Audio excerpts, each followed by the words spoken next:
ರಾಧಾಳ ಜೀವನ ಬದಲಿಸಿದ ಒಬ್ಬ ಭಿಕ್ಷುಕ್. ಗೋಲು ಮಗ, ಒಳಗೆ ಬಾ.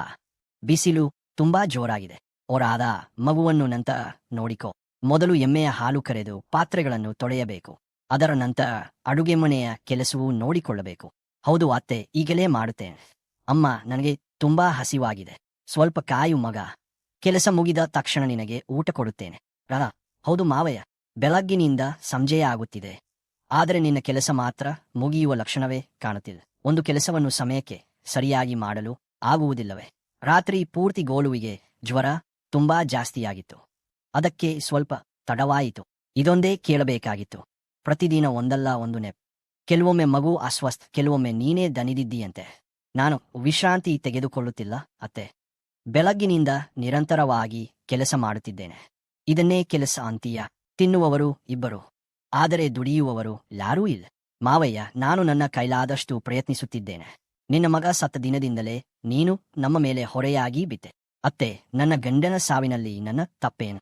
ಸಾಕು, ಈಗ ನಮ್ಮ ಮುಂದೆ ಬಾಯಿ ಕೂಡ ಚಲಾಯಿಸಲು ಶುರು ಮಾಡಿದೀಯ. ಅಷ್ಟರಲ್ಲಿ ಹೊರಗಿನಿಂದ ಒಂದು ಧ್ವನಿ ಕೇಳಿಸಿತು. ಈ ಸಮಯದಲ್ಲಿ ಯಾರು ಬಂದಿದ್ದಾರೆ? ದೇವರ ಹೆಸರಿನಲ್ಲಿ ಏನಾದರೂ ತಿನ್ನಲು ಕೊಡಿ. 2 ದಿನಗಳಿಂದ ಹೊಟ್ಟೆಗೆ ಒಂದು ತುತ್ತು ಹೋಗಿದೆ. ಇಲ್ಲಿ ಅನ್ನದಾನ ನಡೆಯುತ್ತಿಲ್ಲ. ಮುಂದೆ ಹೋಗು. ಯಜಮಾನಿ, ಸ್ವಲ್ಪ ಉಳಿದಿರುವ ಊಟವಾದರೂ ಕೊಡಿ. ಮಗುವಿನ ಹೊಟ್ಟೆಯಂತಿದೆ. 2 ರೊಟ್ಟಿ ಸಿಕ್ಕರೂ ಸಾಕು. ಸ್ವಲ್ಪ ಸಮಯದ ನಂತರ ಸೊಸೆ ಮತ್ತು ಅತ್ತೆಯ ನಡುವೆ ಮಾತುಕತೆ ನಡೆಯಿತು. ಕೇಳುತ್ತಿದ್ದೀಯಾ? ಏನು? ನನ್ನ ತಲೆಗೆ ಒಂದು ವಿಚಾರ ಬಂದಿದೆ. ಎಂತಹ ವಿಚಾರ? ಇವನ ಜೊತೆ ಅವಳನ್ನು ಕಳುಹಿಸಿಬಿಟ್ಟರೆ ನಮ್ಮ ಪ್ರತಿದಿನದ ತೊಂದರೆ ಶಾಶ್ವತವಾಗಿ ಮುಗಿಯುತ್ತದೆ. ಹೌದು, ಮಾತು ಸರಿಯೇ ಇದೆ. ಅತ್ತೆ, ನನ್ನ ಬಗ್ಗೆ ಏನು ಮಾತನಾಡುತ್ತಿದ್ದೀರಿ? ನಿನ್ನ ಬಗ್ಗೆಯೇ. ಹೌದು, ಇಂದಿನಿಂದ ನೀನು ಈ ಮನೆಯಲ್ಲಿ ಇರುವುದಿಲ್ಲ. ಏನು, ಕೇಳಿಸಲಿಲ್ಲವೇ? ಇಲ್ಲಿಂದ ಹೊರಡು. ಆದರೆ ಅತ್ತೆ, ನಾನು ಎಲ್ಲಿಗೆ ಹೋಗಲಿ? ನಿನಗೆ ಮನಸ್ಸಾದ ಕಡೆ ಇವನ ಜೊತೆ ಹೋಗು. ಇವನು ಭಿಕ್ಷೆ ಬೇಡುತ್ತಾನಲ್ಲ, ನೀನು ಅವನ ಜೊತೆ ಭಿಕ್ಷೆ ಬೇಡು. ಮಾಲಕಿನಿ, ನೀವು ಏನು ಹೇಳುತ್ತಿದ್ದೀರಿ? ನಾನೇ ದಿಕ್ಕಿಲ್ಲದೆ ಅಲೆದಾಡುತ್ತಿದ್ದೇನೆ. ಹಾಗಾದರೆ ಇವಳನ್ನು ನಿನ್ನ ಜೊತೆ ಕರೆದುಕೊಂಡು ಹೋಗು. ಆದರೆ ಹೆಚ್ಚು ಪ್ರಶ್ನೆ ಕೇಳಬೇಡ. ಮಾವಯ್ಯ, ನಾನು ನಿಮ್ಮ ಮಗನ ಹೆಂಡತಿ. ಹೀಗೆ ನನ್ನನ್ನು ಮನೆಯಿಂದ ಹೊರಹಾಕಲು ನಿಮ್ಗೆ ಹೇಗೆ ಸಾಧ್ಯ? ನನ್ನ ಮಗ ಸತ್ತಿದ್ದಾನೆ. ಈಗ ನೀನು ನಮ್ಗೆ ಏನು? ಮಾವಯ್ಯ, ನನ್ನ ಜೊತೆ ಚಿಕ್ಕ ಮಗು ಇದೆ. ಅವನನ್ನು ಕರೆದುಕೊಂಡು ಹೋಗಲು ಬಿಡಿ. ಅಮ್ಮ, ನನಗೆ ಭಯವಾಗುತ್ತಿದೆ. ರಾಧಾ ಕೈಜೋಡಿಸಿ ಬೇಡಿಕೊಂಡಳು. ನನ್ನಿಂದ ಏನಾದರೂ ತಪ್ಪಾಗಿದ್ದರೆ ಕ್ಷಮಿಸಿ. ಆದರೆ ನನ್ನ ಮಗುವಿನ ಮೇಲೆ ದಯೆ ತೋರಿ. ನಾವು ಎಲ್ಲಿಗೆ ಹೋಗಬೇಕು? ಸಾಕು ನಿನ್ನ ಅಳುವಿನ ನಾಟಕ. ಇಲ್ಲಿಂದ ಹೊರಗೆ ಹೋಗದಿದ್ದರೆ ನಿನ್ನನ್ನು ತಳ್ಳಿ ಹೊರಗೆ ಹಾಕಿಸುತ್ತೇನೆ. ಅದನ್ನು ನೋಡುತ್ತಿದ್ದ ಭಿಕ್ಷುಕ್ ಶಂಕರ ಹೇಳಿದನು. ಯಜಮಾನಿ, ಕನಿಷ್ಠ ಇವರಿಗೆ ಸ್ವಲ್ಪ ಹಣವಾದರೂ ಊಟವಾದರೂ ಕೊಡಿ. ನಮಗೆ ಇವರ ಬಗ್ಗೆ ಯಾವುದೇ ಸಂಬಂಧವಿಲ್ಲ. ಇವರನ್ನು ಕರೆದುಕೊಂಡು ಹೋಗು. ಇಲ್ಲವಾದರೆ ರಸ್ತೆಯ ಮೇಲೆ ಬಿಟ್ಟುಬಿಡು. ಇಂದಿನಿಂದ ಇವರಿಗಾಗಿ ನಮ್ಮ ಮನೆಯ ಬಾಗಿಲು ಮುಚ್ಚಿದೆ. ಇದು ರಾಧಾ ಎಂಬ ಒಬ್ಬ ವಿಧವೆ ಸೊಸೆಯ ಕತೆ. ತನ್ನದೇ ಅತ್ತೆ ಮಾವನ ಮನೆಯಲ್ಲಿ ಅವಳಿಗೆ ಎಂದಿಗೂ ಗೌರವ ಸಿಗಲಿಲ್ಲ. ಅವಳ ಅತ್ತೆ ಸುಮನ್ ಪ್ರತಿದಿನ ಅವಳಿಗೆ ಮಾತಿನ ಚುಚ್ಚುಮಾತು, ಅವಮಾನ ಮತ್ತು ನೋವಿನ ನಡುವೆ ಬದುಕುವಂತೆ ಮಾಡುತ್ತಿದ್ದಳು. ಒಂದು ದಿನ ಸುಮನ್ ರಾಧಾಳ 5 ವರ್ಷದ ಮಗ ಗೋಲುವಿನೊಂದಿಗೆ ಅವಳನ್ನು ಮನೆಯಿಂದ ಹೊರಹಾಕಿಬಿಟ್ಟಳು. ಅಷ್ಟೇ ಅಲ್ಲದೆ ರಾಧಾ ಮತ್ತು ಗೋಲುವನ್ನು ಒಬ್ಬ ಭಿಕ್ಷುಕನಾದ ಶಂಕರನ ಕೈಗೆ ಒಪ್ಪಿಸಿದಳು. ಆದರೆ ಜಗತ್ತು ಭಿಕ್ಷುಕೆ ಎಂದು ನೋಡುತ್ತಿದ್ದ ಅದೇ ಶಂಕರನೇ ರಾಧಾ ಮತ್ತು ಗೋಲುವಿಗೆ ಆಸರೆಯಾದನು. ಕೊನೆಗೆ ಶಂಕರ ಏನು ಮಾಡಿದನು? ರಾಧಾ ಮತ್ತು ಗೋಲುವಿನ ಜೀವನ ಹೇಗೆ ಬದಲಾಯಿತು? ಮತ್ತು ಹಲವು ವರ್ಷಗಳ ನಂತರ ರಾಧಾಳ ಅತ್ತೆ ಮಾವರು ಲಾವಸ್ಥಿತಿಯಲ್ಲಿ ರಾಧಾಳ ಮುಂದೆ ಬಂದು ನಿಂತರು. ಬನ್ನಿ, ಸಂಪೂರ್ಣ ಕಥೆಯನ್ನು ನೋಡೋಣ. ಗೋಲು: ಈಗ ನಾವು ಎಲ್ಲಿಗೆ ಹೋಗುತ್ತೇವೆಂಗ? ಅಮ್ಮ, ಅಳಬೇಡ. ನಾನು ದೊಡ್ಡವನಾದ ಮೇಲೆ ತುಂಬಾ ಹಣ ಸಂಪಾದಿಸುತ್ತೇನೆ. ಆಗ ಯಾರೂ ನಿಮ್ಮನ್ನು ಮನೆಯಿಂದ ಹೊರಹಾಕಲು ಸಾಧ್ಯವಾಗುವುದಿಲ್ಲ. ಅಕ್ಕ, ನನ್ನನ್ನು ಕ್ಷಮಿಸಿ. ನಾನೇ ತುಂಬಾ ಬಡವನು. ನಾಳೆ ನನಗೆ ಊಟ ಸಿಗುತ್ತದೆಯೋ ಇಲ್ಲವೋ ಎಂಬುದೇ ಗೊತ್ತಿಲ್ಲ. ಆದರೆ ನಿಮ್ಮಿಬ್ಬರನ್ನು ಹೀಗೆ ರಸ್ತೆಯ ಮೇಲೆ ಬಿಟ್ಟು ನಾನು ಹೋಗಲಾರೆ. ಆದರೆ ನೀವು ನಮ್ಮನ್ನು ಸರಿಯಾಗಿ ತಿಳಿದೇ ಇಲ್ಲವಲ್ಲ? ತಿಳಿದುಕೊಳ್ಳುವುದು ಯಾವಾಗಲೂ ಅಗತ್ಯವಿಲ್ಲ. ಹಸಿವು ಶ್ರೀಮಂತ ಬಡವ ಎಂಬ ವ್ಯತ್ಯಾಸ ಮಾಡುವುದಿಲ್ಲ, ನೋವು ಮಾಡುವುದಿಲ್ಲ. ನನ್ನ ಹೆಸರು ಶಂಕರ. ಹತ್ತಿರದಲ್ಲಿರುವ ಹಳೆಯ ಗುಡಿಸಲಿನಲ್ಲಿ ನಾನು ರಾತ್ರಿ ಕಳೆಯುತ್ತೇನೆ. ಜಾಗ ತುಂಬಾ ಚಿಕ್ಕ. ಆದರೆ ಇಂದು ನೀವು ಇಬ್ಬರೂ ಅಲ್ಲೇ ಉಳಿದುಕೊಳ್ಳಿ. ಆದರೆ ಶಂಕರಣ್ಣ, ನಾವು ನಿಮ್ಗೆ ಹೇಗೆ ಹೊರೆಯಾಗಬಹುದು? ಇಂದು ನೀವು ಕಷ್ಟದಲ್ಲಿದ್ದೀರಿ. ನಾಳೆ ಬಹುಶಃ ನಾನು ಕಷ್ಟದಲ್ಲಿರಬಹುದು. ಜೀವನ ಯಾರನ್ನೂ ಯಾವಾಗಲೂ ಮೇಲೆಯೇ ಇಡುವುದಿಲ್ಲ. ಸರಿ, ಬನ್ನಿ. ಇದೇ ನನ್ನ ಮನೆ, ರಾಧಾ ಅವರೇ. ಮೇಲ್ಛಾವಣಿ ಹಲವೆಡೆ ಒಡೆದಿದೆ. ಮಳೆ ಬಂದಾಗ ನೀರು ಒಳಗೆ ಬೀಳುತ್ತದೆ. ಆದರೆ ಕನಿಷ್ಠ ತಲೆ ಮರೆಸಿಕೊಳ್ಳಲು ಒಂದು ಜಾಗವಿದೆ. ಇಂದು ನೀವು ಸಿಗದೇ ಇದ್ದಿದ್ದರೆ ನಾವು ಇಬ್ಬರು ಎಲ್ಲಿ ರಾತ್ರಿ ಕಳೆಯುತ್ತಿದ್ದೆವೋ ಗೊತ್ತಿಲ್ಲ. ಇದನ್ನು ಮಗುವಿಗೆ ಹೊದಿಸಿ. ಬೇಡ ಶಂಕರಣ್ಣ, ನೀವು ಏನು ಹೊದಿಕೊಳ್ಳುತ್ತೀರಿ? ನನಗೆ ಚಳಿಯ ಅಭ್ಯಾಸವಾಗಿದೆ. ನನಗೆ ತಾಯಿಯಿಲ್ಲ. ಆದರೆ ನೋವನ್ನು ಅರ್ಥಮಾಡಿಕೊಳ್ಳುತ್ತೇನೆ. ರಾಧಾ ಅವರೇ, ಎದ್ದೇಳಿ.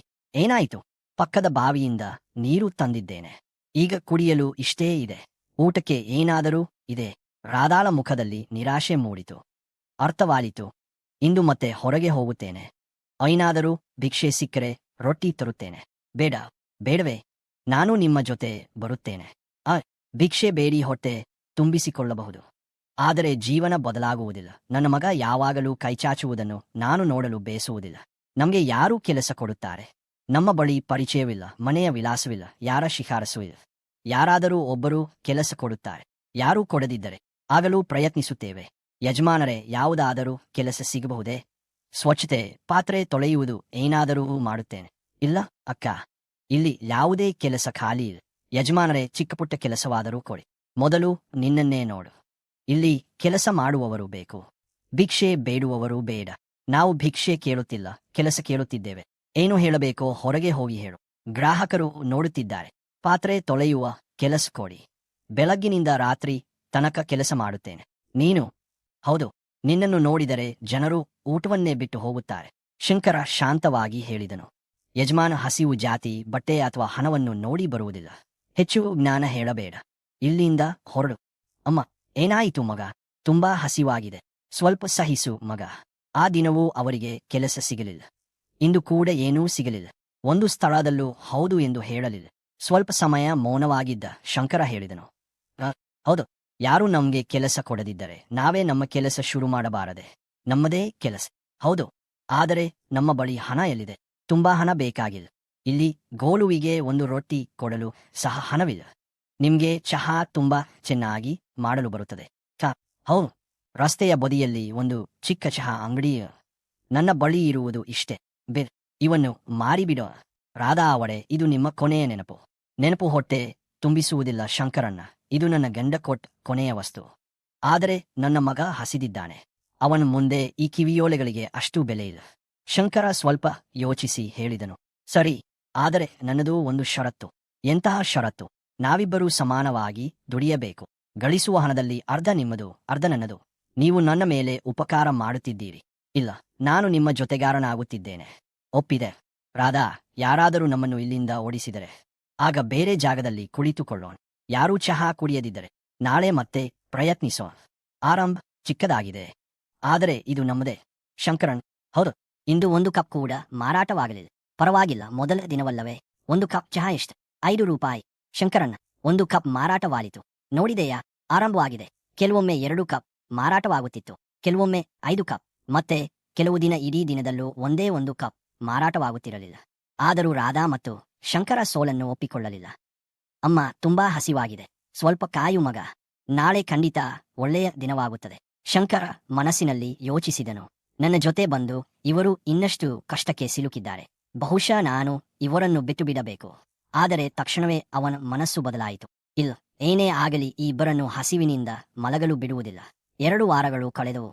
ಅಂಗಡಿ ಸರಿಯಾಗಿ ನಡೆಯುತ್ತಿರಲಿಲ್ಲ. ಸಿಗುತ್ತಿದ್ದ ಹಣ ಹೊಟ್ಟೆ ತುಂಬಿಸುವಷ್ಟು ಮಾತ್ರ. ನಾನು ಇವರಿಬ್ಬರನ್ನು ಇನ್ನೆಷ್ಟು ದಿನ ಹೀಗೆ ನೋಡಿಕೊಳ್ಳಲಿ? ಬಹುಶಃ ಇವರಿಗೆ ನನ್ನ ಅಗತ್ಯವೇ ಇಲ್ಲ. ನಾನೇ ಇವರಿಗೆ ಹೊರೆಯಾಗಿದ್ದೇನೆ. ಹೊರೆ? ರಾಧಾ ಅವರೇ, ನೀವು ಯಾವಾಗ ಬಂದಿರಿ? ನೀವು ನಿಮ್ಮನ್ನೇ ದೂಷಿಸಿಕೊಳ್ಳುತ್ತಿದ್ದಾಗ ನಾನು ಸುಮ್ಮನೆ. ಸುಳ್ಳು ಹೇಳಬೇಡಿ. ನಿಮ್ಮ ಮುಖವೇ ಎಲ್ಲವನ್ನೂ ಹೇಳುತ್ತಿದೆ. ನಿಜ ಹೇಳಬೇಕಾ? ಹೇಳಿ. ನಿಮ್ಮಿಬ್ಬರಿಗೂ ನಾನು ಏನೂ ಮಾಡಲಾಗುತ್ತಿಲ್ಲ ಎಂದು ಅನಿಸುತ್ತಿದೆ. ಬಹುಶಃ ನಿಮ್ಮ ಹೊರೆ ಹೊರುವಷ್ಟು ನಾನು ಯೋಗ್ಯನಲ್ಲ. ಮತ್ತೊಮ್ಮೆ ಆ ಪದವನ್ನು ಹೇಳಬೇಡಿ. ಯಾವ ಪದ? ಹೊರೆ. ಈ ಪದವನ್ನು ನಾನು ತುಂಬಾ ಕೇಳಿದ್ದೇನೆ. ನನ್ನ ಅತ್ತೆ ಮಾವಂದಿರು ನನ್ನನ್ನು ಹೊರೆ ಎಂದರು. ನನ್ನ ಗಂಡ ಹೋದ ನಂತರ ನನ್ನನ್ನು ಮನೆಯಿಂದ ಹೊರಹಾಕಿದರು. ಆದರೆ ನೀವು ನನ್ನನ್ನು, ನನ್ನ ಮಗನನ್ನೂ ರಸ್ತೆಯ ಮೇಲೆ ಬಿಟ್ಟು ಹೋಗಲಿಲ್ಲ. ಆದ್ದರಿಂದ ನೀವು ನನ್ನನ್ನು ಹೊರೆ ಎಂದು ಹೇಳಿದರೆ ನನಗೆ ಹೆಚ್ಚು ನೋವಾಗುತ್ತದೆ. ನನ್ನನ್ನು ಕ್ಷಮಿಸಿ. ಕ್ಷಮೆ ನಂತರ ಕೇಳಿ. ಮೊದಲು ಒಂದು ಕೊನೆಯ ಪ್ರಯತ್ನ ಮಾಡ. ಎಲ್ಲಿ? ಬಸ್ ನಿಲ್ದಾಣದ ಹತ್ತಿರ. ಅಲ್ಲಿ ಈಗಾಗಲೇ ಹಲವಾರು ಚಹಾ ಅಂಗಡಿಗಳಿವೆ.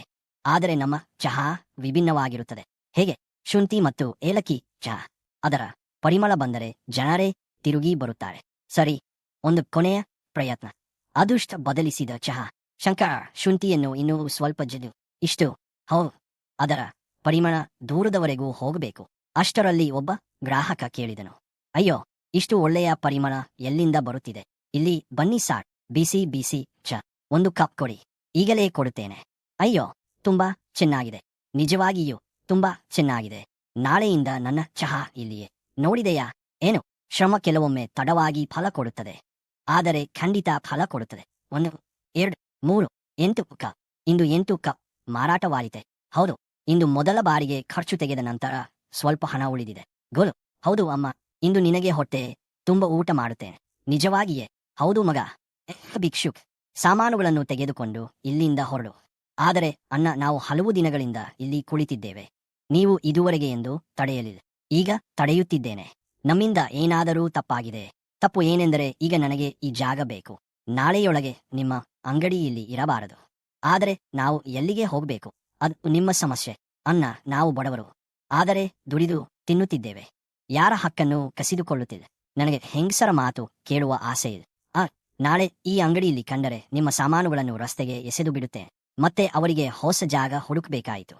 ಪ್ರತಿ ಬಾರಿ ಇದೇ ಆಗುತ್ತದೆ. ಜೀವನ ಈಗ ಸರಿಯಾಗುತ್ತಿದೆ ಎಂದು ಅನಿಸಿದಾಗ ಯಾರಾದರೂ ಬಂದು ಎಲ್ಲವನ್ನೂ ಕಸಿದುಕೊಳ್ಳುತ್ತಾರೆ. ಹೇಳಿ, ನಿಜ ಹೇಳಬೇಕೆಂದರೆ ಈಗ ನನ್ನ ಧೈರ್ಯವೇ ಕುಸಿಯುತ್ತಿದೆ. ನೆನಪಿದೆಯೇ ಏನು? ಆ ರಾತ್ರಿ ನಾನು ನನ್ನನ್ನೇ ಹೊರೆ ಎಂದುಕೊಂಡಿದ್ದೆ. ಹೌದು, ಆಗ ನೀವು ಏನು ಹೇಳಿದಿರಿ? ಸೋಲನ್ನು ಒಪ್ಪಿಕೊಳ್ಳುವ ಮೊದಲು ಇನ್ನೊಮ್ಮೆ ಪ್ರಯತ್ನಿಸಬೇಕು ಎಂದಿದ್ದೀರಿ. ಇಂದು ಅದೇ ಮಾತನ್ನು ನಾನು ನಿಮಗೆ ಹೇಳುತ್ತಿದ್ದೇನೆ. ಅಂಗಡಿ ಹೋಗಬಹುದು, ಜಾಗ ಹೋಗಬಹುದು, ಹೋಗಬಹುದು, ಆದರೆ ನಮ್ಮ ಧೈರ್ಯ ಹೋಗಬಾರದು. ಸರಿ, ನಾಳೆ ಮತ್ತೆ ಆರಂಭಿಸೋಣ. ನೋಡಿ ರಾಧಾ, ಜಾಗ ಸ್ವಲ್ಪ ದೂರದಲ್ಲಿದೆ, ಆದರೆ ಇಲ್ಲಿ ಯಾರೂ ನಮ್ಮನ್ನು ಓಡಿಸಲು ಸಾಧ್ಯವಿಲ್ಲ. ಮಾರುಕಟ್ಟೆಯಿಂದ ದೂರವಿದೆ. ಅದರಿಂದ ಏನಾಯಿತು? ಆರಂಭ ಚಿಕ್ಕದಾಗಿರುತ್ತದೆ, ಆದರೆ ಈ ಬಾರಿ ನಮ್ಮದೇ. ಖಚಿತವೇ? ಸ್ವಲ್ಪ ದಿನಗಳಲ್ಲೇ ಗ್ರಾಹಕರು ಹೆಚ್ಚಾಗತೊಡಗಿದರು. ಅಣ್ಣ, ನಿಮ್ಮ ಶುಂಠಿ ಚಹಾ ಅದ್ಭುತವಾಗಿದೆ. ನಿಜವಾಗಿಯೂ ಹೇಳುತ್ತಿದ್ದೀರಾ? ನಗರದಲ್ಲೂ ಇಂತಹ ಚಹಾ ಸಿಗಲಿಲ್ಲ. ನನ್ನ ಚಹಾ ಪ್ರತಿದಿನ ಇಲ್ಲಿಯೇ. ಗೋಲು, ಹೌದು ಅಮ್ಮ, ಇನ್ನು ಮುಂದೆ ನಿನ್ನ ಹೊಟ್ಟೆ ಎಂದಿಗೂ ಖಾಲಿಯಾಗುವುದಿಲ್ಲ. ಮತ್ತು ನಾನು ದೊಡ್ಡವನಾದ ಮೇಲೆ ನಿಮ್ಗೆ ದೊಡ್ಡ ಮನೆ ಕೊಡುತ್ತೇನೆ. ಶಂಕರ ರಾಧಾಳ ಕಡೆ ನೋಡುತ್ತಾ ಹೇಳಿದ್ನು. ರಾಧಾ, ಒಂದು ಮಾತು ಹೇಳಲಿ? ಹೇಳಿ. ನೀನು ಒಬ್ಬ ಭಿಕ್ಷುಕನ ಮೇಲೆ ನಂಬಿಕೆ ಇಟ್ಟ ದಿನವೇ ನನ್ನ ಜೀವನವು ವ್ಯರ್ಥವಾಗಿಲ್ಲ ಎಂದು ನನಗೆ ಅನಿಸಿತು. ನಂಬಿಕೆ ಇಟ್ಟದ್ದು ನಾನು ಮಾತ್ರವಲ್ಲ ಶಂಕರ್, ಅಂದ್ರೆ ನೀವು ಕೂಡ ಒಬ್ಬ ಅಪರಿಚಿತ ಹೆಂಗಸು ಮತ್ತು ಅವಳ ಮಗುವಿಗೆ ನಿಮ್ಮ ಗುಡಿಸಲಿನಲ್ಲಿ ಜಾಗ ಕೊಟ್ಟಿದ್ದೀರಿ. ಆದರೆ ನಮ್ಮ ಗುರಿ ಇನ್ನೂ ಬಹಳ ದೂರದಲ್ಲಿದೆ. ಹೌದು, ಇದು ಕೇವಲ ಆರಂಭ. ರಾಧಾ, ಇಂದು 50 ಕಪ್ ಚಹಾ ಮಾರಾಟವಾಗಿದೆ. 50? ಹೌದು, ನಾಳೆ ಇದಕ್ಕಿಂತಲೂ ಹೆಚ್ಚು ಮಾರಾಟವಾಗುತ್ತದೆ. ಮೊದಲು ಲೆಕ್ಕ ಮುಗಿಸೋಣ. ಹೆಚ್ಚು ಕನಸು ಕಾಣಬೇಡಿ. ಕನಸು ಕಾಣಲು ಹಣ ಬೇಕೆ? ಇಬ್ಬರೂ ನಕ್ಕರು. ಅಮ್ಮ, ಬಂದೆಯಾ ನನ್ನ ಮಗ? ಇಂದು ಶಾಲೆಯಲ್ಲಿ ಮಾಸ್ಟರ್ ಅವರು ಇಡೀ ತರಗತಿಯ ಮುಂದೆ ನನ್ನ ಹೆಸರನ್ನು ಹೇಳಿದರು. ಏಕೆ? ನಾನೇ ಎಲ್ಲರಿಗಿಂತ ಮೊದಲು ಗೃಹಪಾಠ ಮಾಡಿ ಹೋಗಿದ್ದೆ. ನಮ್ಮ ಗೋಲು ಕೂಡ ಈಗ ಬೇರೆ ಮಕ್ಕಳಂತೆ ಓದುತ್ತಾನೆ. ಒಂದು ದಿನ ಎಲ್ಲರಿಗಿಂತ ಮುಂದೆ ಕುಳಿತುಕೊಳ್ಳುತ್ತಾನೆ. ಅಮ್ಮ, ನಾನು ದೊಡ್ಡವನಾದ ಮೇಲೆ ದೊಡ್ಡ ಮನುಷ್ಯನಾಗುತ್ತೇನೆ. ದೊಡ್ಡ ಮನುಷ್ಯನಲ್ಲ ಮಗ, ಒಳ್ಳೆಯ ಮನುಷ್ಯನಾಗು. ಖಚಿತವೇ? ಮತ್ತು ನಾನು ದೊಡ್ಡವನಾದ ಮೇಲೆ ನಿಮ್ಗೆ ದೊಡ್ಡ ಮನೆ ಕೊಡುತ್ತೇನೆ. ಹಾಗಾದರೆ ಇದೇ ಆ ಅಂಗಡಿ? ಹೌದು ಸೇಠ್ಜಿ, ಬನ್ನಿ ಚಹಾ ಕುಡಿಯಿರಿ. ಇಲ್ಲಿ ಚಹಾ ತುಂಬಾ ಮಾರಾಟವಾಗುತ್ತಿದೆ ಎಂದು ಕೇಳಿದ್ದೇನೆ. ದೇವರ ದಯೆ. ದೇವರ ದಯೆಯಲ್ಲ, ನನ್ನ ಅಂಗಡಿಯ ವ್ಯಾಪಾರ ನಿಮ್ಮ ಕಾರಣದಿಂದ ಅರ್ಧವಾಗಿದೆ. ಸೇಠ್ಜಿ, ನಾವು ಕಷ್ಟಪಟ್ಟು ನಮ್ಮ ಮನೆ ನಡೆಸುತ್ತಿದ್ದೇವೆ. ನೀನು ಸುಮ್ಮನಿರು. ಒಬ್ಬ ಭಿಕ್ಷುಕ ಮತ್ತು ಅವನ ಜೊತೆ ಬಂದ ಹೆಂಗಸು. ಶಂಕರ ತಕ್ಷಣ ಹೇಳಿದನು, ಸೇಠ್ಜಿ, ಏನು? ನನ್ನ ಮಾತು ಕೇಳಿ. ನನಗೆ ರಾಧಾಳ ಗೌರವಕ್ಕಿಂತ ದೊಡ್ಡದೇನೂ ಇಲ್ಲ. ಗೌರವ? ರಸ್ತೆಯ ಬದಿಯಲ್ಲಿ ಚಹಾ ಮಾರುವವರಿಗೆ ಕೂಡ ಗೌರವವಿದೆಯೇ? ರಾಧಾ ದೃಢವಾಗಿ ಉತ್ತರಿಸಿದಳು. ಇದೆ ಸೇಠ್ಜಿ, ನಾನು ವಿಧವೆ. ನನಗೆ ಒಂದು ಮಗು ಇದೆ. ನನ್ನ ಮಗುವಿನ ಹೊಟ್ಟೆ ತುಂಬಿಸಲು ನಾನು ದುಡಿಯುತ್ತಿದ್ದೇನೆ. ನನಗೆ ನಾಚಿಕೆಯಿಲ್ಲ, ಹೆಮ್ಮೆ ಇದೆ. ಏಕೆಂದರೆ ಯಾರ ಮುಂದೆ ಕೈಚಾಚುವುದಕ್ಕಿಂತ ದುಡಿಯುತ್ತಿದ್ದೇನೆ. ಬಹಳ ಭಾಷಣ ಮಾಡಿದೆ. ನಾನು ಸತ್ಯವನ್ನಷ್ಟೇ ಹೇಳಿದೆ. ನಿನ್ನ ಅಂಗಡಿಗೆ ಲೈಸೆನ್ಸ್ ಇದೆಯೇ? ನಗರಸಭೆಯಲ್ಲಿ ನನಗೆ ಒಳ್ಳೆಯ ಪರಿಚಯವಿದೆ. ಬೇಕೆಂದರೆ ನಾಳೆಯೇ ಈ ಅಂಗಡಿ ಮುಚ್ಚಿಸಬಹುದು. ಸೇಠ್ಜಿ, ನಮಗೆ ಸ್ವಲ್ಪ ಸಮಯ ಕೊಡಿ. ಸಮಯ? ನಿಮ್ಮಂಥವರಿಗೆ ಯಾರು ಸಮಯ ಕೊಡುತ್ತಾರೆ? ಇದು ಕೊನೆಯ ಎಚ್ಚರಿಕೆ. ಅಂಗಡಿ ಮುಚ್ಚಿ, ಇಲ್ಲವಾದರೆ ಮುಚ್ಚಿಸುವುದಕ್ಕೆ ಸಿದ್ಧರಾಗಿ. ಹೌದು, ಅವನು ನಿಜವಾಗಿಯೂ ನಗರಸಭೆಯಲ್ಲಿ ದೂರು ಕೊಟ್ಟರೆ ಆಗ ನಾವು ಲೈಸೆನ್ಸ್ ಮಾಡಿಸಿಕೊಳ್ಳುತ್ತೇವೆ. ಆದರೆ ಕೆಲಸ ಸುಲಭವಲ್ಲ. ಸುಲಭವಾಗಿದ್ದರೆ ಅದನ್ನು ಜೀವನ ಎಂದು ಕರೆಯುವುದೇ ಇಲ್ಲ. ಯಾವ ದಿನ ನನ್ನ ಅತ್ತೆ ಮಾವಂದಿರು ನನ್ನ ಮಗನೊಂದಿಗೆ ನನ್ನನ್ನು ಮನೆಯಿಂದ ಹೊರಹಾಕಿದರೋ ಆ ದಿನವೇ ನನ್ನೊಳಗಿನ ಭಯವೂ ಅಲ್ಲೇ ಉಳಿದು ಹೋಯಿತು. ಈಗ ಯಾರೂ ನನ್ನನ್ನು ಹೆದರಿಸಿ ಹಿಂದೆ ಸರಿಸಲು ಸಾಧ್ಯವಿಲ್ಲ. ಅವರು ಲೈಸೆನ್ಸ್ ಪಡೆಯಲು ಕಚೇರಿಗೆ ಹೋದರು. ದಾಖಲೆಗಳನ್ನು ತೋರಿಸಿ. ಈ ದಾಖಲೆ ಸಂಪೂರ್ಣವಾಗಿಲ್ಲ. ಯಾವ ದಾಖಲೆ ಬೇಕು ಸಾರ್? ಮೊದಲು ಇದನ್ನು ತಂದುಕೊಡಿ, ನಂತರ ನೋಡೋಣ. ಫೋಟೋ ತಪ್ಪಾಗಿದೆ. ಆದರೆ ಸಾರ್, ನಿನ್ನೆ ಇದೇ ಫೋಟೋ ಸರಿಯಿತ್ತು, ಈಗ ಸರಿಯಿಲ್ಲ. ಮುಂದಿನವರು ಸಹಿ ಇಲ್ಲಿ ಅಲ್ಲ, ಇಲ್ಲಿ ಬೇಕು. ಸಾರ್, ಅದನ್ನು ಮಾಡಿಸಿಕೊಂಡು ಬರುತ್ತೇನೆ. ದಯವಿಟ್ಟು ಲೈಸೆನ್ಸ್ ಕೊಡಿ. ಮುಂದಿನ ದಿನಾಂಕಕ್ಕೆ ಬನ್ನಿ. ರಾಧಾ, ನಾವು ಎಷ್ಟು ಬಾರಿ ಹೋಗಬೇಕು? ಅಗತ್ಯವಿರುವಷ್ಟು ಬಾರಿ. ಹರಿಯೋನ್ ಇಲ್ಲಿಯೂ ಯಾರಿಗಾದರೂ ಹಣ ಕೊಟ್ಟಿರಬಹುದು ಎಂದು ನನಗೆ ಅನಿಸುತ್ತಿದೆ. ಹಾಗಿರಬಹುದು. ಆದರೂ ನಾವು ತಪ್ಪು ಕೆಲಸ ಮಾಡುವುದಿಲ್ಲ. ನಮಗೆ ಲೈಸೆನ್ಸ್ ಬೇಕು. ಯಾರ್ ದಯೆಯೂ ಬೇಡ. ಕೊನೆಗೆ ಒಂದು ದಿನ. ರಾಧಾ ದೇವಿ, ಹೌದು, ನಿಮ್ಮ ಲೈಸೆನ್ಸ್ ಸಿದ್ಧವಾಗಿದೆ. ನಿಜವೇ? ಹೌದು. ಧನ್ಯವಾದಗಳು ಸಾರ್. ಏನಾಯಿತು? ಈಗ ಯಾರೂ ನಮ್ಮನ್ನು ಅಷ್ಟು ಸುಲಭವಾಗಿ ಇಲ್ಲಿಂದ ಹೊರಹಾಕಲು ಸಾಧ್ಯವಿಲ್ಲ. ಅಕ್ಕ, ಬಾವಜಿ, ಒಂದು ದೊಡ್ಡ ಅವಕಾಶವಿದೆ. ಎಂತಹ ಅವಕಾಶ? ನಗರದಲ್ಲಿ ಜಮೀನಿನ ಬೆಲೆ ತುಂಬಾ ವೇಗವಾಗಿ ಏರುತ್ತಿದೆ. ಹಾಗಾದರೆ ಈಗ ಹಣ ಹೂಡಿದರೆ 6 ತಿಂಗಳಲ್ಲಿ ಹಣ ದ್ವಿಗುಣವಾಗುತ್ತದೆ. ಆದರೆ ನಮ್ಮ ಬಳಿ ಅಷ್ಟು ಹಣ ಎಲ್ಲಿದೆ? ಮನೆ ಇದೆ, ಜಮೀನು ಇದೆ, ಮನೆ ಅಡಮಾನ ಇದೆ. ಹಣ ಮುಳುಗಿದರೆ ಅಯ್ಯೋ ಭಾವಜಿ, ನಾನೇನು ಹೊರಗಿನವನ? ನನ್ನದೇ ಸ್ನೇಹಿತ, ದೊಡ್ಡ ಪ್ರಾಪರ್ಟಿ ಡೀಲರ್. ಅವನ್ ಮೇಲೆ ನಂಬಿಕೆ ಇದೆ. ನನ್ನ ಮೇಲೆ ನಂಬಿಕೆ ಇಲ್ಲವೇ? ಅಕ್ಕ, ಇಂತಹ ಅವಕಾಶ ಪದೇ ಪದೇ ಬರುವುದಿಲ್ಲ. ಅಮ್ಮ, ಏನಾಯಿತು ಮಗ? ಇಂದು ಟೀಚರ್ ಇಡೀ ತರಗತಿಯ ಮುಂದೆ ನನ್ನನ್ನು ಹೊಗಳಿದರು. ಏಕೆ? ನನ್ನ ಕೈಬರಹ ಎಲ್ಲರಿಗಿಂತ ಚೆನ್ನಾಗಿತ್ತು. ನನ್ನ ಶ್ರಮದ ನಿಜವಾದ ಕಲ ನೀನೇ ಮಗ. ಒಂದು ದಿನ ಇದೇ ಮಗು ನಮ್ಮಿಬ್ಬರ ಅದೃಷ್ಟವನ್ನೇ ಬದಲಾಯಿಸುತ್ತದೆ. ಈಗ ನಮ್ಮ ಅದೃಷ್ಟವನ್ನು ನಾವೇ ಬದಲಾಯಿಸಬೇಕು.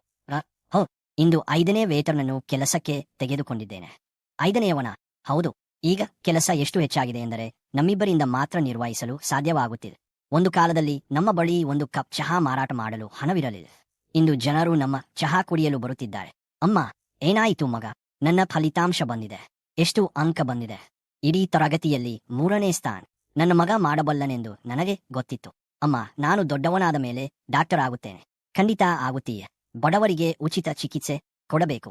ಹೌದು ಹೌದು. ನನಗೆ ಕೆಲವೊಮ್ಮೆ ನಂಬಲಾಗುವುದೇ ಇಲ್ಲ. ಲಾವು ವಿಷಯ. 3 ವರ್ಷಗಳ ಹಿಂದೆ ನಾವು ರಸ್ತೆಯ ಮೇಲೆ ಇದ್ದೆವು. ಹೌದು, ಒಂದು ಚಿಕ್ಕ ಜಾಗದಿಂದ ನಾವು ಆರಂಭಿಸಿದ್ದೆವು. ಇಂದು ನಮ್ಮ ಜೊತೆ ಇಷ್ಟು ಜನ ಕೆಲಸ ಮಾಡುತ್ತಿದ್ದಾರೆ. ಶ್ರಮ ಚಿಕ್ಕದಾಗಿರಬಹುದು, ಆದರೆ ಅದರ ಫಲ ದೊಡ್ಡದಾಗಿರಬಹುದು. ರಾಧಾ, ಒಂದು ಮಾತು ಹೇಳಿ. ಬಹಳ ದಿನಗಳಿಂದ ಹೇಳಬೇಕು ಎಂದುಕೊಂಡಿದ್ದೆ. ಅಂತಹ ಏನು ಮಾತು? ಈ ವರ್ಷಗಳಲ್ಲಿ ನೀನು ನನ್ನನ್ನು ಎಂದಿಗೂ ಚಿಕ್ಕವನಾಗಿ ನೋಡಲಿಲ್ಲ. ಏಕೆಂದರೆ ನೀವು ಚಿಕ್ಕವರೇ. ನೀವು ನನಗೆ ಸಮಾನ ಸ್ಥಾನ ಕೊಟ್ಟಿರಿ, ಗೌರವ ಕೊಟ್ಟಿರಿ, ಗೋಲುವನ್ನು ನಿಮ್ಮ ಮಗನಂತೆ ಬೆಳೆಸಿದ್ದೀರಿ. ಶಂಕರ, ಸ್ಪಷ್ಟವಾಗಿ ಹೇಳಿ, ನಮ್ಮ ಈ ಸಂಬಂಧ ಕೇವಲ ಅಂಗಡಿಯವರೆಗೆ ಮಾತ್ರ ಸೀಮಿತವಾಗಿರಬಾರದು ಎಂದು ನಾನು ಬೇಸುತ್ತೇನೆ. ರಾಧಾ, ನೀನು ನನ್ನನ್ನು ಮದುವೆಯಾಗುತ್ತೀಯ? ನಾನು ಒಪ್ಪುತ್ತೇನೆ. ನಾನು ಒಮ್ಮೆ ರಸ್ತೆಯಲ್ಲಿ ಭಿಕ್ಷೆ ಬೇಡುತ್ತಿದ್ದೆ. ಇಂದಿಗೂ ನಾನು ಬಹಳ ದೊಡ್ಡ ಮನುಷ್ಯನಲ್ಲ, ಆದರೆ ನಿನಗೂ ಗೋಲುವಿಗೂ ಜೀವನ ಪೂರ್ತಿ ಗೌರವ ಮತ್ತು ಸಂತೋಷ ನೀಡಲು ಪ್ರಯತ್ನಿಸುತ್ತೇನೆ. ಶಂಕರ್, ಹೌದು, ದೊಡ್ಡ ಮನುಷ್ಯನಾಗಲು ದೊಡ್ಡ ಮನೆ ಅಥವಾ ಅಪಾರ ಹಣ ಬೇಕಾಗುವುದಿಲ್ಲ. ಜಗತ್ತೇ ನನ್ನನ್ನು, ನನ್ನ ಮಗನನ್ನು ತಿರಸ್ಕರಿಸಿದ ಆ ರಾತ್ರಿ ನೀನು ನಿನ್ನ ಒಡೆದ ಮನೆಯಲ್ಲಿ ನಮಗೆ ಜಾಗ ಕೊಟ್ಟೆ. ನನಗೆ ಅದಕ್ಕಿಂತ ದೊಡ್ಡ ಸಂಪತ್ತು ಮತ್ತೇನಿದೆ? ಹಾಗಾದರೆ ನಿನ್ನ ಉತ್ತರ? ಹೌದು, ನಾನು ನಿನ್ನನ್ನು ಮದುವೆಯಾಗುತ್ತೇನೆ, ಆದರೆ ಒಂದು ಷರತ್ತಿನ ಮೇಲೆ. ಎಂತಹ ಷರತ್ತು? ನಾವು ಜೀವನವನ್ನು ಹೇಗೆ ಆರಂಭಿಸಿದ್ದೇವೋ ಹಾಗೆಯೇ ಸಮಾನವಾಗಿ ಬದುಕಬೇಕು. ಒಪ್ಪಿದ? ಅಮ್ಮ, ಹಾಗಾದರೆ ಶಂಕರ ಅಂಕಲ್ ಈಗ ನನ್ನ ಅಪ್ಪ ಆಗುತ್ತಾರಾ? ಹೌದು ಮಗ, ಅಪ್ಪ. ಇಂದು ರಾಧಾ ಮತ್ತು ಶಂಕರರು ಪವಿತ್ರ ವಿವಾಹ ಬಂಧನಕ್ಕೆ ಕಾಲಿಡುತ್ತಿದ್ದಾರೆ. ರಾಧಾ, ಹೌದು, ಮೊದಲ ಬಾರಿ ನೀನು ನನ್ನ ಹೆಸರು ಕೇಳಿದ್ದನ್ನು ನೆನಪಿದೆ? ಹೇಗೆ ಮರೆಯಲಿ? ನಾನು ಹೇಳಿದ್ದೆ, ಭಯಪಡಬೇಡಿ, ನನ್ನ ಹೆಸರು ಶಂಕರ ಎಂದು. ಆ ದಿನ ನಾನು ಒಬ್ಬನೇ ಇದ್ದೆ, ಆದರೆ ಇಂದು ನನ್ನ ಕುಟುಂಬ ನನ್ನ ಮುಂದೆ ಕುಳಿತಿದೆ. ಫೆರಾಗಳಿಗಾಗಿ ಎದ್ದು ನಿಲ್ಲಿ. ಅಪ್ಪ, ನೀವು ನನ್ನನ್ನು ಎಂದಿಗೂ ಬಿಟ್ಟು ಹೋಗಬಾರದು. ಎಂದಿಗೂ ಇಲ್ಲ ಮಗ, ರಾಧಾ ಮನಸ್ಸಿನಲ್ಲಿ ಹೇಳಿಕೊಂಡಳು. ಇಂದು ಯಾರೂ ದಯೆ ತೋರಿ ನನಗೆ ಜೀವನ ಕೊಟ್ಟಿಲ್ಲ. ನನ್ನ ಜೀವನವನ್ನು ನಾನೇ ಕಟ್ಟಿಕೊಂಡಿದ್ದೇನೆ. ಮೋಹನ್ ಹಣ ತೆಗೆದುಕೊಂಡು ಓಡಿ ಹೋಗಿದ್ದಾನೆ. ಏನು? ಅಯ್ಯೋ ದೇವರೇ, ಜಮೀನಿನ ದಾಖಲೆಗಳು ಅವನ ಬಳಿಯೇ ಇವೆ. ಸ್ವಲ್ಪ ಸಮಯದ ನಂತರ ಸುಮನ್ ದೇವಿ, ಹೌದು ಸಾರ್, ನಿಮ್ಮ ಸಾಲದ 3 ತಿಂಗಳ ಕಂತು ಬಂದಿಲ್ಲ. ಸಾರ್, ಸ್ವಲ್ಪ ಸಮಯ ಕೊಡಿ. ಈಗ ಸಮಯ ಕೊಡುವುದು ನಮ್ಮ ಕೈಯಲ್ಲಿಲ್ಲ. ಸಾಲ ತೀರಿಸದಿದ್ದರೆ ಮನೆ ಮತ್ತು ಜಮೀನು ಎರಡನ್ನೂ ಹರಾಜು ಹಾಕಲಾಗುತ್ತದೆ. ಬೇಡ ಸಾರ್, ಇದು ನಮ್ಮ ಮನೆ. ನಮ್ಮ ಪರಿಸ್ಥಿತಿಯನ್ನು ಅರ್ಥ ಮಾಡಿಕೊಳ್ಳಿ. ಆದರೆ ಮೋಹನ್ ಹಣ ದ್ವಿಗುಣವಾಗುತ್ತದೆ ಎಂದು ಹೇಳಿದ್ದ. ನಿಮ್ಮ ಸಹೋದರನ ಫೋನ್ ಕೂಡ ಸ್ವಿಚ್ ಆಫ್ ಆಗಿದೆ. ಅವನು ನಮ್ಮನ್ನು ಮೋಸ ಮಾಡಿದ್ದಾನೆ. ಈಗ ನಾವು ಎಲ್ಲಿಗೆ ಹೋಗಬೇಕು? ನನಗೆ ಗೊತ್ತಿಲ್ಲ. ಏನು? ನಾವು ರಾಧಾಳ ಜೊತೆ ಏನು ಮಾಡಿದೆವು ನೆನಪಿದೆಯೇ? ನಾವು ಅವಳನ್ನು ಹೊರೆ ಎಂದು ಕರೆದೆವು. ಅವಳ ಮಗುವಿನೊಂದಿಗೆ ಅವಳನ್ನು ರಸ್ತೆಯ ಮೇಲೆ ಬಿಟ್ಟು ಬಿಟ್ಟೆವು. ಹಾಗಾದರೆ ಬಹುಶಃ ಇಂದು ನಾವು ಅದೇ ಕರ್ಮದ ಫಲವನ್ನು ಅನುಭವಿಸುತ್ತಿದ್ದೇವೆ. ರಾಮಲಾಲ್ಜಿ, ಹೌದು, ನನ್ನ ವಯಸ್ಸಾಗಿದೆ, ಆದರೆ ಇನ್ನೂ ಕೈಕಾಲುಗಳು ಕೆಲಸ ಮಾಡುತ್ತಿವೆ. ರಾಮಲಾಲ್ಜಿ, ಈ ವಯಸ್ಸಿನಲ್ಲಿ ನಿಮ್ಗೆ ಯಾರು ಕೆಲಸ ಕೊಡುತ್ತಾರೆ? ಕೆಲವು ದಿನ ಸಂಬಂಧಿಕರ ಮನೆಯಲ್ಲಿ ಉಳಿದುಕೊಳ್ಳಿ. ಸಂಬಂಧಿಕರು ಈಗ ನಮ್ಮನ್ನು ಯಾರು ಸ್ವೀಕರಿಸುತ್ತಾರೆ? ಸಂಬಂಧಿಕರು ದೂರದ ಮಾತು. ಬಹುಶಃ ಈಗ ನಮ್ಮವರೇ ಯಾರೂ ಉಳಿದಿಲ್ಲ. ಹೌದು, ತುಂಬಾ ಹಸಿವಾಗಿದೆ. ಏನಾದರೂ ತಿನ್ನಲು ಸಿಕ್ಕರೆ ಈಗ ನಮಗೂ ಭಿಕ್ಷೆ ಬೇಡಬೇಕಾಗುತ್ತದೆ. ನೆನಪಿದೆಯೇ ಏನು? ಒಮ್ಮೆ ಒಬ್ಬ ಹಸಿದ ಮನುಷ್ಯ ನಮ್ಮ ಬಾಗಿಲಿಗೆ ಊಟ ಕೇಳಲು ಬಂದಿದ್ದ ಮತ್ತು ಅದೇ ಸಮಯದಲ್ಲಿ ನಾವು ರಾಧಾಳನ್ನು ಮನೆಯಿಂದ ಹೊರಹಾಕಿದ್ದೆವು. ಅದು ತಪ್ಪಾಗಿತ್ತು, ತುಂಬಾ ದೊಡ್ಡ ತಪ್ಪಾಗಿತ್ತು. ವಿಧಿಯ ತಿರುವು. ಅಲ್ಲಿ ತುಂಬಾ ಜನ ಊಟ ಮಾಡುತ್ತಿದ್ದಾರೆ. ಬಹುಶಃ ಯಾರಾದರೂ ನಮಗೂ ಊಟ ಕೊಡಬಹುದು. ಒಬ್ಬ ಬಾಲಕ ಅವರನ್ನು ಗಮನಿಸಿದನು. ತಾತ್, ಏನಾದರೂ ಬೇಕೆ ಮಗ? ಸ್ವಲ್ಪ ಊಟ ಸಿಕ್ಕರೆ. 2 ದಿನಗಳಿಂದ ಸರಿಯಾಗಿ ಏನೂ ತಿಂದಿಲ್ಲ. ನೀವು ಇಲ್ಲೇ ಇರಿ, ನಾನು ಮಾಲಕಿನಿಯನ್ನು ಕೇಳುತ್ತೇನೆ. ಮಾಲಕಿನಿ? ಹೌದು. ಹೊರಗೆ ಒಬ್ಬ ವಯಸ್ಸಾದ ಗಂಡಸು ಮತ್ತು ಹೆಂಗಸು ಕುಳಿತಿದ್ದಾರೆ. ತುಂಬಾ ಹಸಿದಂತೆ ಕಾಣುತ್ತಿದ್ದಾರೆ. ಊಟ ಕೇಳುತ್ತಿದ್ದಾರೆ. ಅವರನ್ನು ಒಳಗೆ ಕರೆದುಕೊಂಡು ಬನ್ನಿ. ಜೀ, ಅವರಿಗೆ ಚೆನ್ನಾಗಿ ಊಟ ಕೊಡಿ. ಇಂತಹ ಜನರನ್ನು ಎಂದಿಗೂ ಖಾಲಿ ಕೈಯಲ್ಲಿ ಕಳುಹಿಸಬೇಡಿ. ನಾವು ಕೂಡ ಅಂತಹ ದಿನಗಳನ್ನು ಕಂಡಿದ್ದೇವೆ. ಆ ಕ್ಷಣ ರಾಧಾ ಹೊರಗೆ ಬಂದಳು. ರಾಧಾ, ನಮ್ಮ ರಾಧಾ. ಅತ್ತೆ, ಮಾವೆ, ನೀನು ಇಷ್ಟು ದೊಡ್ಡವಳಾಗಿ ಬಿಟ್ಟೆಯ? ಇದೆಲ್ಲವೂ ನಿನ್ನದೇನಾ? ನನ್ನದು ಮತ್ತು ಶಂಕರನದು. ನಮಗೆ ಗೊತ್ತಿರಲಿಲ್ಲ. ನಾವು ಕೇವಲ ಹಸಿದಿದ್ದೆವು. ನನಗೆ ಗೊತ್ತಿದೆ. ನಾವು ನಿನ್ನೊಂದಿಗೆ ತುಂಬಾ ದೊಡ್ಡ ತಪ್ಪು ಮಾಡಿದ್ದೇವೆ. ನಮ್ಮನ್ನು ಕ್ಷಮಿಸು ಮಗಳೇ. ಅತ್ತೆ, ಹಳೆಯ ನೋವು. ನೀವು ನನ್ನನ್ನು, ನನ್ನ ಮಗನನ್ನು ಮನೆಯಿಂದ ಹೊರಹಾಕಿದ ದಿನ ನೀವು ಕೇವಲ ನನ್ನನ್ನು ಮನೆಯಿಂದ ಹೊರಹಾಕಲಿಲ್ಲ, ನೀವು ನನ್ನ ನಂಬಿಕೆಯನ್ನೇ ಮುರಿದಿರಿ. ಆ ರಾತ್ರಿ ರಸ್ತೆಯ ಮೇಲೆ ಕುಳಿತಿದ್ದ ನನ್ನ ಮುಚ್ಚಿದ ಬಾಗಿಲು ಮತ್ತು ಆ ಒಂದು ನಾನು ಅದನ್ನೆಲ್ಲ ಮರೆಯಲು ಸಾಧ್ಯವಿಲ್ಲ. ನಮ್ಮನ್ನು ಕ್ಷಮಿಸು ರಾಧಾ. ಕ್ಷಮೆ ಕೇಳುವುದು ಸುಲಭ ಮಾವೆ, ಆದರೆ ವರ್ಷಗಳ ಕಾಲ ಜೊತೆಯಾಗಿ ಬದುಕಿದ ನೋವು ಕೇವಲ ಒಂದು ಪದದಿಂದ ಮುಗಿಯುವುದಿಲ್ಲ. ನಮ್ಮ ಬಳಿ ಇದ್ದದೆಲ್ಲವೂ ಹೋಗಿದೆ ರಾಧಾ. ಏನಾಯಿತು? ಮೋಹನ್ ಹಣ ತೆಗೆದುಕೊಂಡು ಓಡಿ ಹೋದ. ಮನೆ ಹೋಯಿತು, ಜಮೀನು ಹೋಯಿತು, ಎಲ್ಲವೂ ಹೋಯಿತು.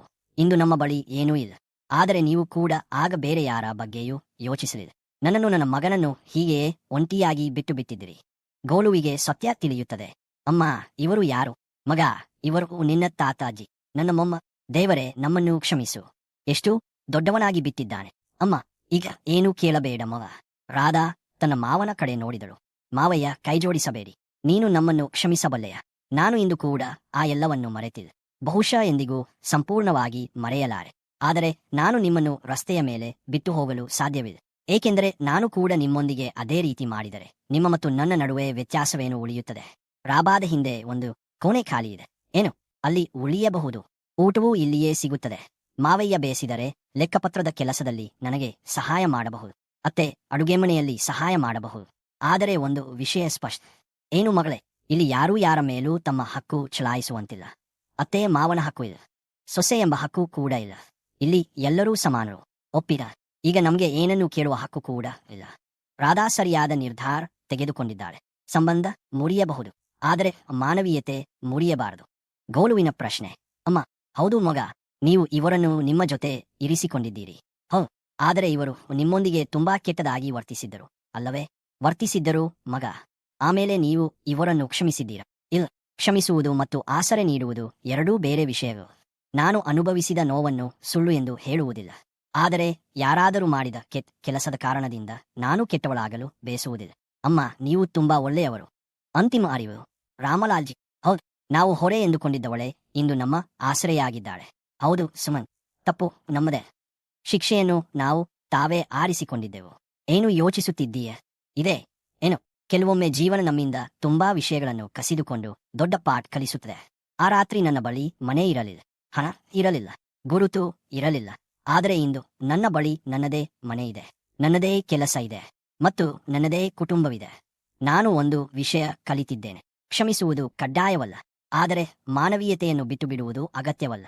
ಯಾರನ್ನಾದರೂ ಸಂಪೂರ್ಣವಾಗಿ ಕ್ಷಮಿಸಲು ಸಾಧ್ಯವಾಗದಿರುವುದು ದೌರ್ಬಲ್ಯವಲ್ಲ. ಯಾರಿಗಾದರೂ ಆಸರೆ ನೀಡುವುದು ನಿಮ್ಮ ನೋವನ್ನು ಮರೆತು ಬಿಡುವುದು ಎಂದಲ್ಲ. ಸ್ನೇಹಿತರೆ, ಈ ಕತೆ ನಮಗೆ ಒಂದು ದೊಡ್ಡ ಪಾಠವನ್ನು ಕಲಿಸುತ್ತದೆ. ಒಬ್ಬ ಮನುಷ್ಯನ ಬೆಲೆ ಅವನ ಹಣ, ಬಟ್ಟೆ ಅಥವಾ ಸ್ಥಾನಮಾನದಿಂದ ನಿರ್ಧಾರವಾಗುವುದಿಲ್ಲ. ಅವನ ಹೃದಯ ಮತ್ತು ಅವನ ಕರ್ಮಗಳಿಂದ ಅವನ ನಿಜವಾದ ಬೆಲೆ ತಿಳಿಯುತ್ತದೆ. ಜನರು ದಾರಿ ಬದಲಿಸಿ ಹೋಗುತ್ತಿದ್ದ ಆ ಶಂಕರನೇ, ರಾಧಾ ಮತ್ತು ಗೋಲುವಿನ ಸ್ವಂತವರೇ ಅವರನ್ನು ತೊರೆದು ಹೋದಾಗ ಅವರಿಗೆ ಆಸರೆಯಾದನು. ಮತ್ತೊಂದೆಡೆ ಸುಮನ್ ಕೂಡ ತನ್ನ ತಪ್ಪಿನ ಅರಿವು ಮಾಡಿಕೊಂಡಳು. ಕೆಲವೊಮ್ಮೆ ಜೀವನದಲ್ಲಿ ನಾವು ಚಿಕ್ಕವರು ಎಂದು ಭಾವಿಸಿ ತಿರಸ್ಕರಿಸುವ ವ್ಯಕ್ತಿಯೇ ಮುಂದೆ ನಮಗೆ ದೊಡ್ಡ ಆಸರೆಯಾಗುತ್ತಾನೆ. ರಾಧಾ, ಗೋಲು ಮತ್ತು ಶಂಕರರ ಈ ಕತೆ ನಿಮಗೆ ಇಷ್ಟವಾಗಿದ್ದರೆ ವಿಡಿಯೋಗೆ ಒಂದು ಲೈಕ್ ಮಾಡಿ. ಇಂತಹ ಭಾವನಾತ್ಮಕ ಮತ್ತು ಹೃದಯಸ್ಪರ್ಶಿ ಕತೆಗಳಿಗಾಗಿ ನಮ್ಮೊಂದಿಗೆ ಸಂಪರ್ಕದಲ್ಲಿರಿ. ಮತ್ತೊಂದು ಕಥೆಯಲ್ಲಿ ಮತ್ತೆ ಭೇಟಿಯಾಗೋಣ. ಅಲ್ಲಿಯವರೆಗೆ ನಿಮ್ಮನ್ನು ನೀವು ಕಾಪಾಡಿಕೊಳ್ಳಿ ಮತ್ತು ಮಾನವೀಯತೆಯನ್ನು ಎಲ್ಲಕ್ಕಿಂತ ಮೇಲಾಗಿ ಇಡಿ.